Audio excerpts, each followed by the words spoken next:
Bugündən paytaxtda sadəcə 8-ci kənddən şəhərə yeni il yarmarkası fəaliyyətə başlayıb. 35 bölgədən 80-ə yaxın fermer 140-dan artıq məhsul çeşidini satışa çıxarıb. Qeyd eləyək ki, paytaxtda kənd təsərrüfatı mallarına alıcıların əlçatanlığını təmin etmək məqsədi ilə paytaxtın müxtəlif ərazilərində yeni yarmarkalar təşkil ediləcək.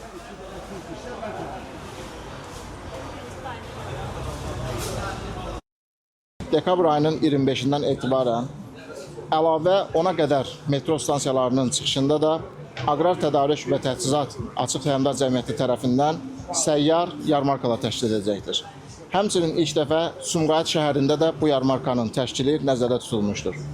Ümumilikdə yarmarkanın keçirilməsindən məqsəd kiçik və orta fermer təsərrüfatlarında istehsal olunan məhsulların, həmçinin ailə üzvlərinin də əməyindən faydalanmaqla maya dəyərinin daha aşağı başa gəlməsi nəticəsində daha əlçatan qiymətə şəhər əhalisinə çatdırmaqdır.